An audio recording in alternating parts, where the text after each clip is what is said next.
साथ संगत जी, प्यार से कहना धन निरंकार जी। भाव तो वही था कि ये भक्ति हमारे जीवन में कैसे पक्की होती जाए कि सिर्फ ये भक्ति को अगर हम ये समझ लें कि हमने बहुत धार्मिक ग्रंथ पढ़ लिए हैं तो अब हम भक्त बन गए हैं,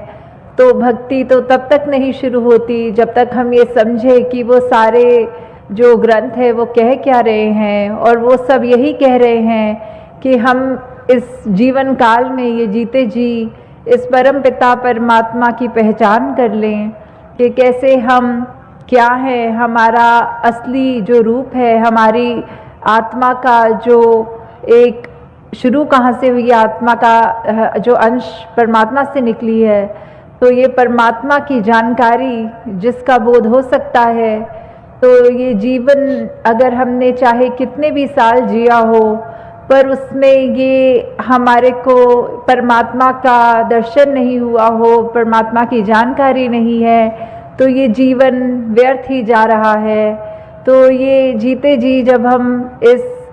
परमपिता परमात्मा को जान सकें, उसको पहचान कर अपने ज़िंदगी में डालें, हर पल में ये एहसास रखें परमात्मा का,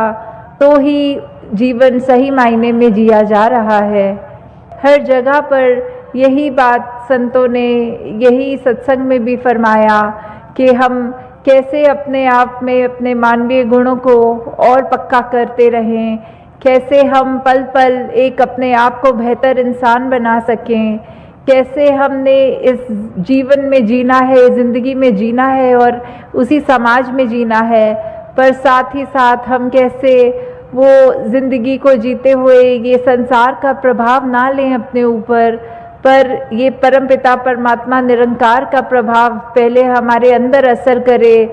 फिर हम अपने समाज तक भी ये बात पहुँचाएँ, अपनी दुनिया तक भी ये बात पहुँचाएँ कि ये ब्रह्म ज्ञान जो मिला है इससे कैसे जीवन सुधारा जा सकता है। और फिर जब अंत काल आएगा, जब ये मृत्यु होगी, तो ये पार उतारा भी सिर्फ और सिर्फ इस ब्रह्म ज्ञान के द्वारा ही किया जा सकता है।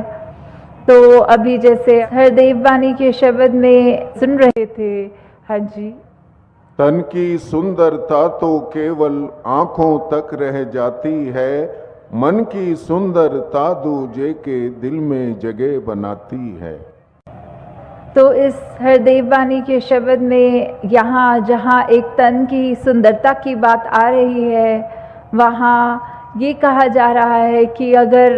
ये किसी का हम तन देखते हैं, वो खूबसूरती अगर हम एक दिन नज़र आ रही है,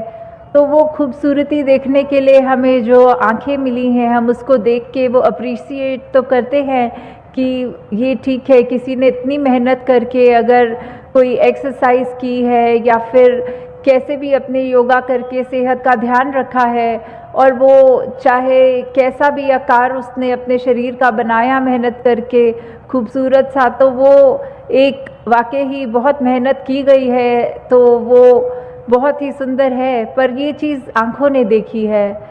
पर अगर कोई व्यक्ति हमें ऐसा मिले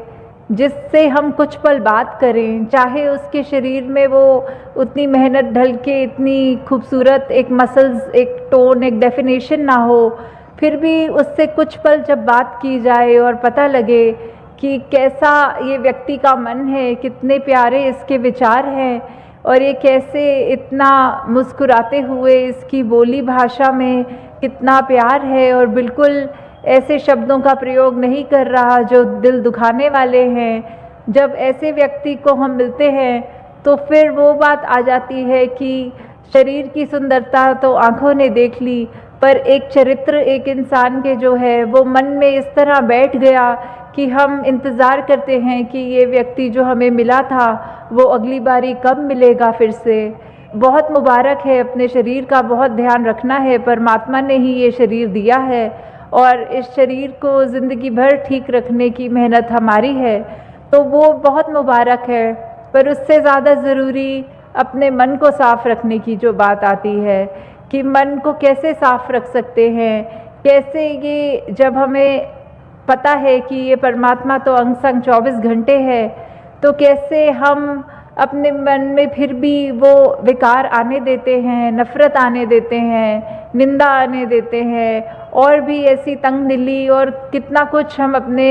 जीवन में फिर भी इनवाइट कर लेते हैं, जो कि बिल्कुल एक अच्छी ज़िंदगी जीने के लिए किसी काम की नहीं है वो चीज़ें। तो हमें ये चीज़ें को दूर रखना है। ये सुमिरन रूप हमें मिला है परमपिता परमात्मा का, जहाँ एहसास करते हुए अपनी की गई गलतियों को बख्शवा कर जब हम ये एहसास करते हैं तो ये हमारे दिल का ये जो आईना है ये भी साफ़ हो जाता है। इसके अंदर और टिककर ये निरंकार का एहसास हो पाता है, और संगत और सेवा रूप का भी जो बात है वो भी हम इसी शरीर से काम लेंगे, इसी मन से काम लेंगे, और यही लिव निरंकार से ज़्यादा जितनी जुड़ती जाए उतनी हमारी ज़िंदगी और खुशबूदार बनती जाएगी। हाँ जी। जिसका तन उजला है लेकिन मन मैला है, मन काला निश्चित है उसका तो कोई मोल नहीं पड़ने वाला। तो अगर किसी पे यही ये उदाहरण सिर्फ एक शरीर की दे रहे हैं, पर अगर हम देखें तो प्रकृति में भी कितनी खूबसूरती है, इंसानों में भी कितने अलग अलग तरह के डाइवर्सिटी की बात आती है। जो जहाँ का रहने वाले इंसान होते हैं उनकी शक्ल का आकार, उनके ये त्वचा का रंग वो उसी हिसाब से होता है। तो ये चाहे ये मुख तो उजले वाली बात जो आ गई कि एक कैसे एक शक्ल की बात है कि हर किसी में वो निरंकार ने इतनी सुंदर शक्ल सभी की बनाई है, तो वो जो खूबसूरती है चेहरे पे वो तब तक ही मुबारक है जब तक वो मन उसी व्यक्ति का इतना साफ हो, नहीं तो वो खूबसूरती होते हुए भी, वो एक ऐसे भाव होते हुए भी कि कैसा बात कर रहा है, अगर चुभ रही है वो उसकी बात, तो उस व्यक्ति का कोई मोल नहीं है। उस व्यक्ति से फिर हम ये नहीं एक्सपेक्ट कर सकते कि वो